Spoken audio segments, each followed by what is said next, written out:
भाभी के लिए पूरे ससुराल से भिड़ने वाली दो अमीर ननंद। शहर के सबसे वीआईपी और महंगे कहलाने वाले इलाके की एक बेहद पॉश कॉलोनी में शहर के रईसों के बड़े बड़े बंगले बने थे, जिनमें कपूर इंडस्ट्रीज के मालिक जयचंद कपूर के तीनों बेटों के आलीशान बंगले भी शान से खड़े थे। आज जयचंद जी के सबसे बड़े बेटे अजय कपूर के घर फैमिली गेट टुगेदर था, जहां तीनों भाइयों का परिवार इकट्ठा हुआ था। इंतजाम तो बड़ा ही शानदार हुआ है भाभी। वैसे आपके इस टैलेंट की तो दाद देनी पड़ेगी। पार्टी चाहे छोटी हो या बड़ी, आप काफी अच्छे से मैनेज कर लेती हैं। वो तो है भाई, पार्टी की रौनक तो देखने लायक है, लेकिन भाभी अब इस रौनक में चार चांद कब लगा रही हैं आप? मतलब? अरे मतलब हम प्रियांशु की बीवी की बात कर रहे हैं। प्रियांशु की शादी कब करवा रही हैं आप? अब देखिए ना, उससे छोटे आशीष और हिमांशु की शादी भी हो गई, दोनों अपनी अपनी लाइफ में सेटल भी हो गए, और हमारी फैमिली के सबसे बड़े बेटे की शादी की शहनाई बजना अभी तक बाकी है। मैं तो कब से शुभ घड़ी का इंतजार कर रही हूँ कि इस घर की दहलीज पर मेरे प्रियांशु की पत्नी के शुभ कदम पड़े। तो फिर देर किस बात की है भाभी? देर प्रियांशु की तरफ से ही है। मैं उससे जब भी शादी की बात करती हूँ, बस यही कहकर टाल देता है कि मम्मा अभी तो करियर बनाने का समय है, थोड़ा और सेटल हो जाऊँ, फिर शादी के बारे में सोचूंगा। ये क्या बात हुई? भाई साहब का इतना जमाया बिजनेस है, शहर के बड़े रईसों में हमारे परिवार का नाम है, उसे करियर के पीछे भागने की क्या जरूरत है? अब हमारे आशीष और हिमांशु भी तो अच्छे से बिजनेस संभाल ही रहे हैं ना, उन्होंने भी तो सही वक्त पर शादी कर ली। सही कह रही हो तुम दोनों। मैं अब जल्दी से जल्दी हिमांशु के सर पर सेहरा सजाने की तैयारी शुरू कर देती हूँ। तीनों बहुओं की बातचीत सुनकर शारदा देवी उनके पास आती हैं और रबाबदार आवाज में कहती हैं, आज पहली बार मैं अपने दोनों बहुओं की बात से सहमत हुई हूँ। नंदिनी, तुम्हें प्रियांशु को समझाना चाहिए कि करियर, पैसा और सुख किस काम का जब समय पर शादी ही नहीं होगी। सही कह रही हैं आप माँ जी, मैं समझाऊंगी प्रियांशु को। नंदिनी की दोनों बेटियां काजल और सेजल वहीं पर सोफे पर बैठकर अपना फोन देखने में मगन थीं। उसी समय हैवी ज्वेलरी और डिजाइनर साड़ी में लिपटी गायत्री की बहू कोमल और लता की बहू सुहानी हील्स खटखटाते हुए वहां आ जाती हैं और दोनों के पास बैठ जाती हैं। तुम दोनों इतना सिंपल क्यों रहती हो? हाई सोसाइटी की लड़कियां हो भाई, थोड़ा मॉडर्न टच और क्लास लाओ अपनी ड्रेसिंग में। कपूर खानदान की बेटियां हो, डिजाइनर कपड़े पहना करो, वरना हमारे हाई क्लास सर्कल में कोई नोटिस नहीं करेगा तुम दोनों को। ये एक नॉर्मल फैमिली गेट टुगेदर है भाभी, कोई रेड कार्पेट इवेंट नहीं। इतना क्या सोच रही हैं आप? यहाँ हम सब फैमिली मेंबर्स एंजॉय करने के लिए मिले हैं, ना कि किसी को नोटिस या इम्प्रेस करने के लिए। बस आप दोनों की तो आदत ही है शो ऑफ करने की। आपको तो बस मौका ही मिलना चाहिए अपनी ब्रांडेड लाइफस्टाइल का दिखावा करने का। हाँ तो क्यों ना करे दिखावा, आखिर कपूर खानदान की बहुओं का भी तो कोई रुतबा और शान है। ये लग्जरी लाइफस्टाइल सिर्फ दिखावा नहीं, बल्कि हमारे खानदान की पहचान है। और तुम जिसे शो ऑफ कहती हो ना, दुनिया उसे स्टैंडर्ड कहती है। ये कहकर कोमल और सुहानी हंसते हुए वहां से चली जाती हैं। कोमल के डिजाइनर ब्लाउज का गला कुछ ज्यादा ही बड़ा होता है और साड़ी का पल्लू भी उसने ठीक से नहीं लिया होता है, जिसे देखकर गायत्री उसके पास आती है और धीरे से कहती है, कोमल बेटा, तुम पल्लू को अच्छे से पिन अप कर लो। देखो यहाँ फैमिली के सभी बड़े हैं, अच्छा नहीं लगता है बेटा, दादी जी क्या सोचेंगी? मम्मी जी प्लीज, अब आप अपना आदर्श बहू वाला लेक्चर सुनाने मत बैठ जाइएगा। मॉडर्न कपड़ों को मॉडर्न तरीके से ही पहना जाता है। आपके इन दकियानूसी विचारों से अब मुझे सफोकेशन होने लगता है। ठीक है बेटा, समझाना मेरा काम है, आगे तुम्हारी मर्जी। इधर एक नौकर से गलती से जूस का ग्लास नीचे गिर जाता है और उसके कुछ छींटे सुहानी की साड़ी पर गिर जाते हैं। वो उसे जोर से डांटने लगती है। पास खड़ी लता उसे टोकते हुए धीरे से समझाती है, बेटा जरा आप आहिस्ता बोलो, यूँ सबके सामने जोर जोर से चिल्लाकर बोलना अच्छा नहीं दिखता है। मम्मी जी, मुझे पता है कि किससे कैसे बात करनी है। आप ना मुझे ये छोटे बच्चों की तरह उंगली पकड़कर सिखाने मत लग जाया करो। आपकी ये छोटी छोटी बातों पर रोका टोकी करने की आदत मुझे बहुत इरिटेट करती है। दोनों ही सासों को अपनी अपनी बहुओं का यूं बदतमीजी से बात करना बिल्कुल अच्छा नहीं लगता था। वो नंदिनी के पास जाकर धीरे से कहती है, भाभी आप ना अपनी बहू खूब सोच समझ कर लाइएगा, हमारी बहुओं की तरह नहीं जिन्हें बड़ों से बात तक करने की तमीज नहीं है। इन्हें तो कुछ भी समझाने जाओ तो उल्टा जवाब हाजिर रहता है। पार्टी खत्म होती है और सभी अपने अपने घर लौट जाते हैं। प्रियांशु अपने कमरे में बैठा लैपटॉप पर काम कर रहा होता है और नंदिनी, काजल और सेजल उसके कमरे में आती हैं। नंदिनी कहती है, प्रियांशु, बेटा अब तुम 28 साल के हो गए हो। अब तो शादी के लिए मान जाओ। आज तो तुम्हारी दादी जी और दोनों चाचियां भी यही बात कर रही थी। घर में सभी यही चाहते हैं कि अब तुम्हारी शादी हो जानी चाहिए। मम्मा फिर वही टॉपिक। तुमसे दोनों छोटे भाइयों की शादियां हो गई है। तुम कब तक यूं करियर के पीछे भागते रहोगे? मैं कुछ नहीं जानती, बस मैं लड़कियां देखना शुरू कर रही हूँ। भैया प्लीज मान जाइए ना, अपनी भाभी को लेकर कितने अरमान है हमारे। हाँ भैया, देखना हम अपनी भाभी को अपने पलकों पर बिठा के रखेंगे। लोग कहते हैं ना कि नंदे बुरी होती है, हम दुनिया की सबसे अच्छी ननंद बनकर दिखाएंगे। अच्छा ठीक है ठीक है, अब शेख चिल्ली की तरह सपने मत सजाओ मेरी बहनों। मुझे बस थोड़ा और समय दे दो, समय आने पर मैं खुद आप लोगों से कह दूंगा। फिलहाल प्लीज ये टॉपिक यहीं पर क्लोज कर दीजिए ना प्लीज। प्रियांशु को समझाकर तीनों अपने अपने कमरे में सोने चली जाती हैं। अगले दिन सुबह नाश्ते की टेबल पर फिर वही टॉपिक छिड़ जाता है। शारदा देवी नंदिनी से पूछती है, नंदिनी बेटा, तुमने बात कर ली ना प्रियांशु से? जी कर ली है। तो फिर क्या सोचा है तुमने प्रियांशु? कब करना है शादी? आप लोगों के पास मेरी शादी के अलावा और कोई टॉपिक नहीं है क्या बात करने के लिए? मैंने कह दिया ना कि सही समय आने पर मैं खुद आप लोगों से कह दूंगा। ठीक है, जब तुम्हें लगेगा तब हमें बता देना, लेकिन अब ज्यादा देर मत करना बेटा। और हाँ, आज याद से एनजीओ चले जाना, हमें डोनेशन देना है ना, वहाँ आज ही देकर आ जाना। हाँ जी पापा, मैं पहले वहीं चला जाता हूँ, बाद में ऑफिस जाऊंगा। प्रियांशु डोनेशन का चेक लेकर सीधे अनाथालय जाता है। वो जब भी यहाँ आता था कुछ समय बच्चों के साथ जरूर बिताता था। आज भी ऑफिस में चेक देने के बाद वो वहीं रुक गया था। तभी उसकी नजर आंगन में चटाई बिछाकर बच्चों को खेल खेल में पढ़ा रही एक लड़की पर पड़ती है और वो वहाँ की मैनेजर से उसके बारे में पूछता है। ये लड़की कौन है आंटी? इसे पहले कभी नहीं देखा यहाँ। ये सुप्रिया है, यही पास ही में रहती है। गरीब है बेचारी, इसकी भाभी भी यही काम करती थी, उसी ने इसे काम पर रखवाया है। अच्छा, वैसे बच्चों को खेल खेल में सिखाने का तरीका काफी अच्छा है इसका। हाँ बेटा, इसे पढ़ने का बहुत शौक था, लेकिन गरीबी के कारण बेचारी बस 10वीं कक्षा तक ही पढ़ पाई। अब बच्चों को पढ़ाकर अपना शौक पूरा कर रही है बेचारी। ओह, बेचारी किस्मत की मारी है। वैसे पर्यावरण से भी बहुत प्यार है इसे। हमारे यहाँ जितने भी अवेयरनेस कैंपेन होते हैं सब में बढ़ चढ़कर हिस्सा लेती है। प्रियांशु सुप्रिया को गौर से देख रहा था। उसके समझाने और पढ़ाने का अंदाज इतना अच्छा था कि क्लास खत्म होने तक वो वहीं बैठा रह गया। कुछ देर के बाद सुप्रिया घर के लिए निकल गई। प्रियांशु भी उसका पीछा करते हुए उसके घर तक पहुंच जाता है और उसके घर का नजारा देखकर दुखी हो जाता है। काफी टूटा फूटा छोटा सा घर है। एक पुरानी चारपाई पर सुप्रिया के अपाहिज पापा लेटे हैं। माँ पंखा चल रही है, भाभी खाना बना रही है और भाई बाहर गया है। बेटा, हाथ मुंह धोकर आजा, तेरी भाभी गरम रोटियां उतार रही है, खा ले। थक गई होगी ना? वहाँ सब इतने प्यारे प्यारे बच्चे हैं ना मम्मी, उनके साथ ना तो समय का पता चलता है और ना ही थकावट का एहसास होता है। सुप्रिया अचार के साथ रोटी खा लेती है और नीचे जमीन पर चटाई बिछाकर चुपचाप लेट जाती है। प्रियांशु भी अपने घर लौट जाता है, लेकिन सुप्रिया की सादगी और सरलता ने उसके मन में जगह बना ली थी। अब वो हर दिन बच्चों से मिलने के बहाने अनाथालय जाने लगता है। सुप्रिया और उसमें थोड़ी बातचीत भी शुरू हो जाती है। एक दिन प्रियांशु उससे साफ साफ पूछ लेता है, सुप्रिया, मुझे लाग लपेट करके बातें करने की आदत नहीं है। मैं तुमसे सीधे सीधे पूछ लेता हूँ कि क्या तुम मुझसे शादी करोगी? आप मुझसे शादी के लिए क्यों पूछ रहे हैं? आपको मेरे बारे में बिल्कुल भी पता नहीं है शायद। मैं एक बेहद गरीब परिवार की लड़की हूँ। आप मेरे परिवार की हालत नहीं जानते हैं। मैं तुम्हारे और तुम्हारे परिवार के बारे में सब कुछ जानता हूँ। अमीरी गरीबी मेरे लिए कोई मायने नहीं रखती है।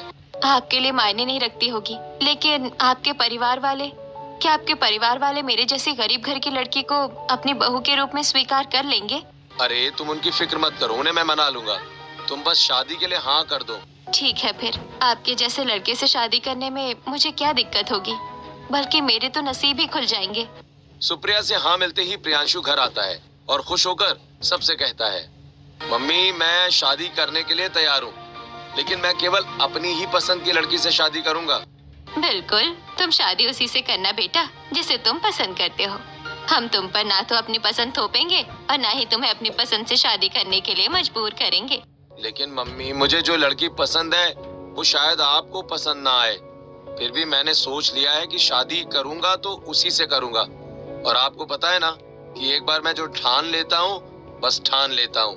अब जल्दी बता दे बेटा, टेंशन क्यों दे रहा है? मम्मी, दादी, उसका नाम सुप्रिया है। बड़ी ही सादी और सिंपल लड़की है।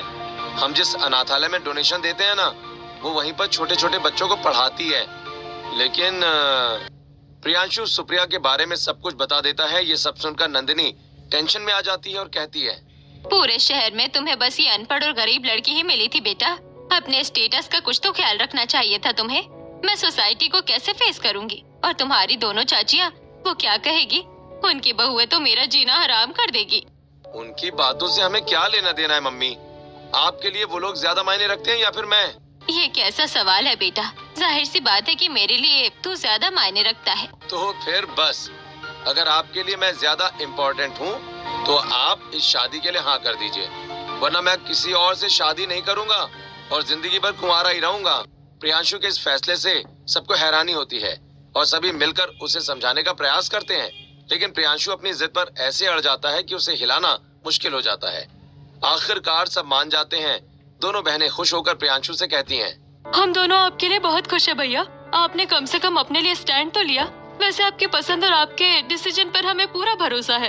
और आप बिल्कुल चिंता मत कीजिए, हम दोनों अपनी भाभी की ढाल बनकर रहेंगे। चाची और उनकी बहू हमारी भाभी को कुछ नहीं कह पाएंगी। हम दोनों अपनी भाभी के लिए सबसे लड़ जाएंगे। हम अपनी भाभी के साथ कुछ भी गलत नहीं होने देंगे और उनके मान सम्मान का पूरा पूरा ध्यान रखेंगे। दूसरे भी उन्हें मान दे, इसकी जिम्मेदारी भी हमारी रहेगी। तुम दोनों से मुझे यही उम्मीद थी। हाँ, अब मुझे किसी बात की चिंता नहीं है। तीनों परिवारों के लोग सुप्रिया के घर उसका रिश्ता मांगने जाते हैं। उनके हालात देखकर दोनों चाचियों का मुंह बन जाता है और कोमल और सुहानी को हंसने का मौका मिल जाता है। सुप्रिया की भाभी सबके लिए चाय लेकर आती है, तब उसे सुनाई दे इस तरह से सुहानी कोमल से कहती है, भाभी, ये घर है या घोंसला कितना छोटा सा है। हमारे यहाँ तो बाथरूम भी इससे बड़े होंगे। सही कह रही है तू। हमारे और इनके स्टेटस में कहीं से कहीं तक कोई बराबरी नहीं है। कहाँ ये छोटा सा अजायब घर और कहाँ हमारा महल। सुप्रिया की भाभी को बुरा लगता है, लेकिन वो कुछ नहीं कहती। सुप्रिया के परिवार के साथ बातचीत करने के बाद उसके घर से निकलकर अपनी बड़ी सी गाड़ी में बैठते ही कपूर परिवार के व्यंग और मजाक का दौर शुरू हो जाता है। ऐसा क्या देख लिया भाई प्रियांशु तूने इस लड़की में? कहाँ हमारा परिवार और कहाँ वो लोग? बैठने की जगह तक नहीं थी उनके यहाँ। दीवारों पर सीलन देखी थी कितनी ज्यादा थी। मुझे तो वहाँ बैठने में ही डर लग रहा था, जाने कब कोई दीवार भर भरा कर गिर जाए। वैसे बस लड़की में एक ही क्वालिटी थी कि वो दिखने में सुंदर है, लेकिन सुंदरता के अलावा और भी तो बातें मिलना चाहिए ना। पता नहीं भैया को ऐसा क्या पसंद आ गया सुप्रिया में। भैया को भाभी के संस्कार पसंद आए हैं। सुंदरता के अलावा हमारी होने वाली भाभी में संस्कार कूट कूट कर भरे हैं भाभी, जो आपके अंदर बिल्कुल भी नहीं है। बातों बातों में घर आ जाता है और दोनों ननदों ने सबको ये जता दिया था कि हमारे होते हुए हमारी भाभी को कोई कुछ नहीं कह सकता है। शादी की सारी तैयारियां पूरी हो जाती हैं और सुप्रिया घर की बड़ी बहू बनकर घर में गृह प्रवेश करती है। सुप्रिया अपने साथ एक छोटा सा बैग लेकर आई होती है, जिसे देखकर लता तंज कसती है। बहू तो एकदम खाली हाथ ही चली आई भाभी। दहेज कहाँ है भाई? कुछ भी लेकर नहीं आई क्या अपने साथ? लगता है आपको जानकारी नहीं है, लेकिन दहेज लेना देना कानूनी अपराध है चाची जी। और दहेज तो वो मांगते हैं जिनके घर में किसी चीज की कमी हो। फिर संस्कार तो लेकर आई रही है ना भाभी अपने साथ, जिसकी आपके घर में अभी तक कमी है। और बस हमारे भैया के लिए एक अच्छे जीवन साथी की कमी थी। भाभी ने आकर वो कमी भी पूरी कर दी। हमें और कुछ भी नहीं चाहिए। अपनी दोनों ननदों का प्यार देखकर सुप्रिया के मन से सारा डर निकल जाता है और वो खुश होकर मन ही मन सोचती है, मेरी दोनों नंदे कितनी अच्छी हैं। मुझे तो डर था कि पता नहीं ये लोग मेरे साथ कैसे बर्ताव करती। इतने बड़े और अमीर खानदान की लड़कियां होकर भी घमंड तो इन्हें जैसे छू भी नहीं पाया है। गृह प्रवेश के बाद दोनों परिवार अपने घर लौट जाते हैं। काजल और सेजल सुप्रिया को उसके कमरे में छोड़ने जाती है और कहती है, भाभी आप ना हमारी दोनों चाचियों और उनकी बहुओं की बातों का बिल्कुल भी बुरा मत मानिएगा। हाँ भाभी, उनकी तो आदत ही है कि हमेशा बस अपनी दौलत और स्टेटस का शो ऑफ करने की। उनकी बातों को एक कान से सुनना और दूसरे कान से निकाल देना। फिर उन्हें जवाब देने के लिए हम दोनों है ना।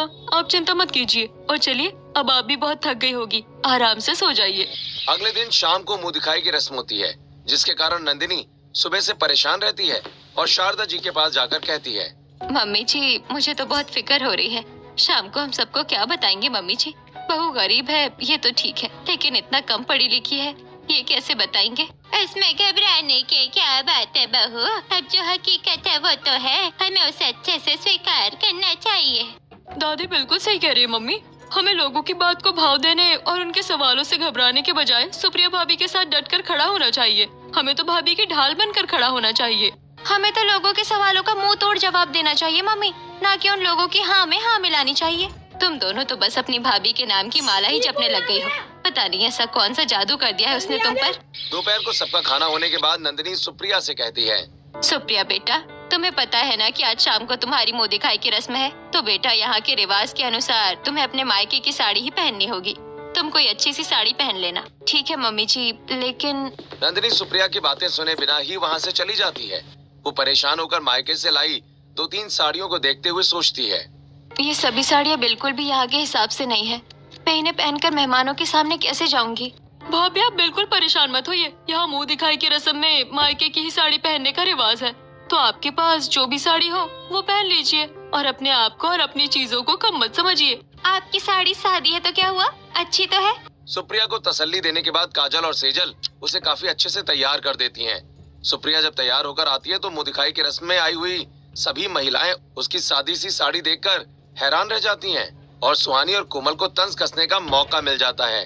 ताई जी, सुप्रिया की साड़ी तो बड़ी अच्छी है, कौन से डिजाइनर से बनवाई है? हमें भी तो बताओ ताकि हम भी ऐसी ही सुंदर साड़ी बनवा सकेंगे। ये भाभी की डिजाइनर साड़ी नहीं है, ये तो उनकी मम्मी की साड़ी है, जो लाखों डिजाइनर साड़ियों से भी कहीं ज्यादा बढ़कर है। आप नहीं समझोगी इसकी कीमत। और आजकल तो यही ट्रेंड है कि लड़कियां अपनी शादी में अपनी माँ की साड़ियाँ पहनना पसंद कर रही हैं। इससे माँ बेटी के बीच एक इमोशनल धागा बंधा रहता है। ये कैसे इमोशनल धागा है? पुराने कपड़ों से ऐसा भी क्या अटैचमेंट? कहीं से लग रही है क्या ये कपूर खानदान की बहू है? शादी इनकी हुई है और इससे अच्छे कपड़े तो बाकी सब ने पहन रखे हैं। कहीं से भी कपूर खानदान को शोभा नहीं दे रहे हैं इसके कपड़े।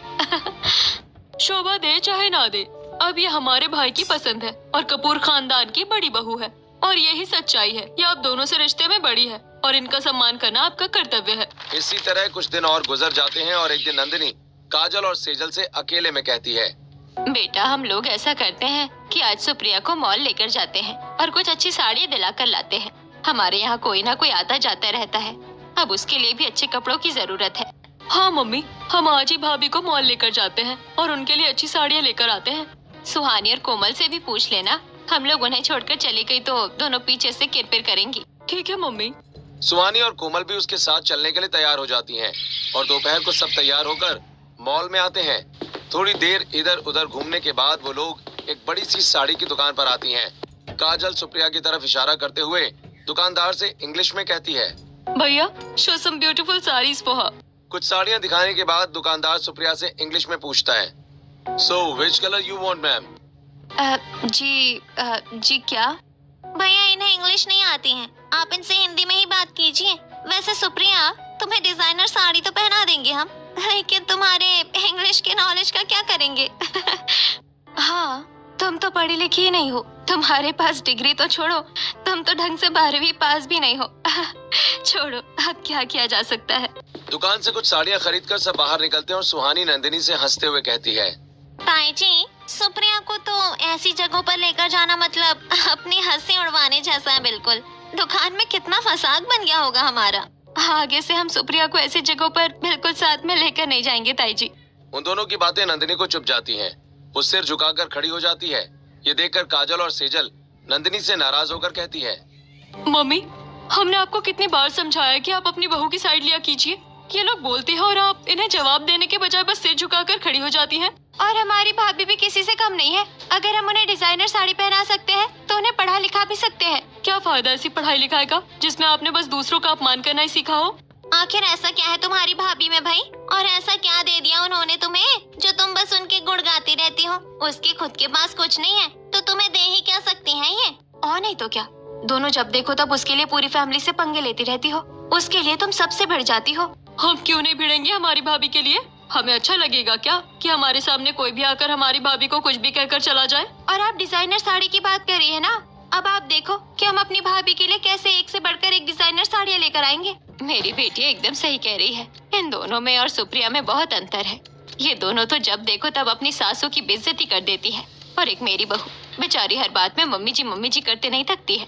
सब घर वापस आ जाते हैं और अगले दिन काजल और सेजल सुप्रिया के लिए एक और बड़ी दुकान से काफी सारी साड़ियाँ लेकर आती हैं और हॉल में बैठकर सबको दिखाती हैं। सुप्रिया खुश होकर कहती है, मैंने तो नंदों के बारे में कुछ और ही सुनकर रखा था। यहाँ तक कि मेरी सहेलियाँ भी हमेशा अपनी नंदों की बुराई ही करती रहती थी, लेकिन आप दोनों तो बहुत अच्छी हैं। मैं खुशकिस्मत हूँ कि मुझे आप जैसी नंदे और इतना प्यारा ससुराल मिला है। हम अच्छा है क्योंकि आप अच्छी है भाभी। हम भी बुरे हो सकते थे अगर आप हमारे साथ बुरी होती तो। हम आपके लिए जो भी कर रहे हैं ये सब आप डिजर्व करती हैं, बल्कि इससे भी ज्यादा। अपनी जिंदगी में सबके कुछ सपने होते हैं। आपका सपना क्या है भाभी?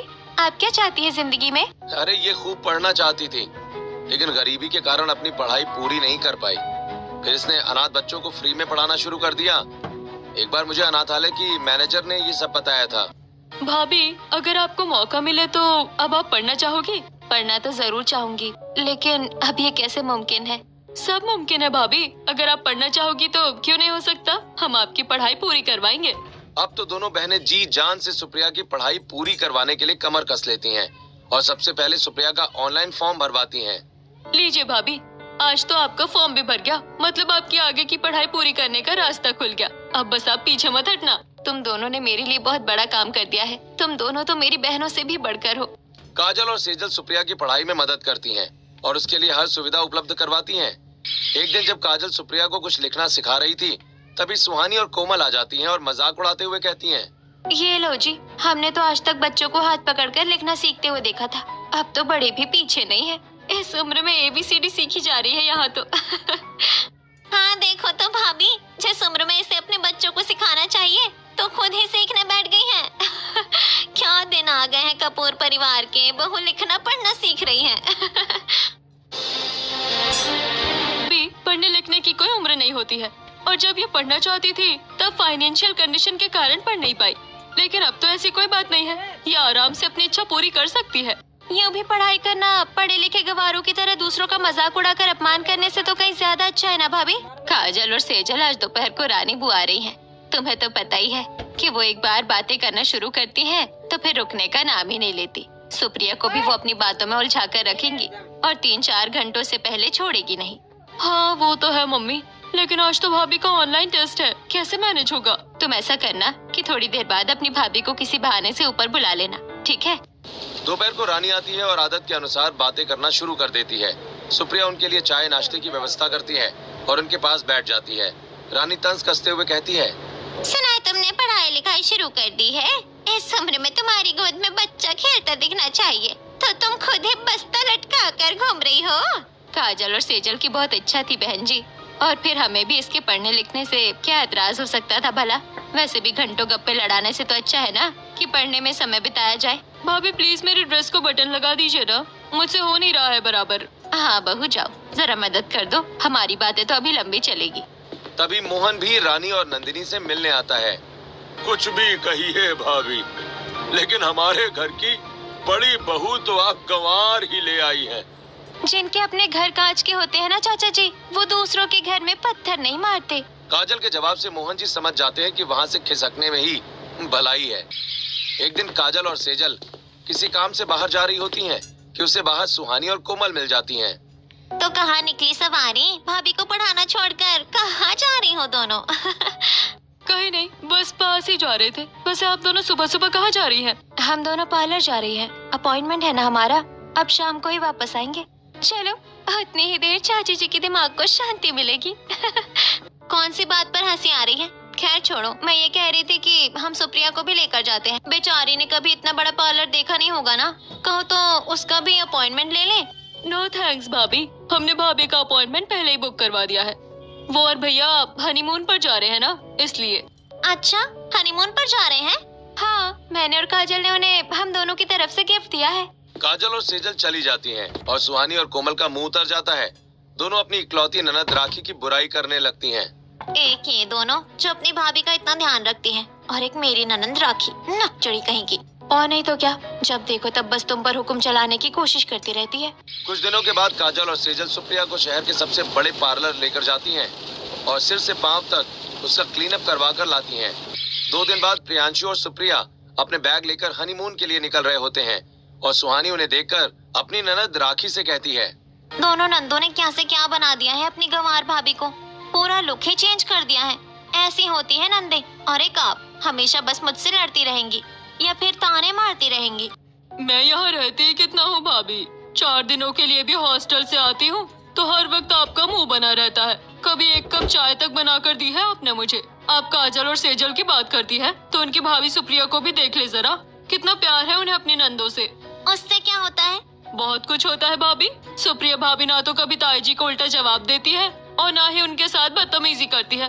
घर में सबका ध्यान रखती है और भूल कर भी किसी का अपमान नहीं करती। इसीलिए तो वो डिजर्व भी करती है सब। एक बार आप अपने अंदर भी झांक कर देख लीजिए।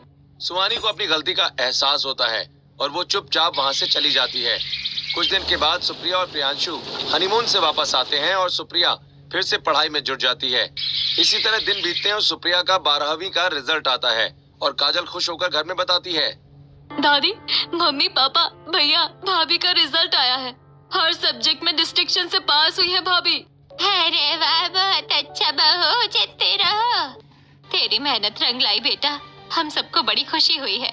ये सब आप सबके आशीर्वाद और काजल और सेजल की मेहनत का नतीजा है मम्मी जी।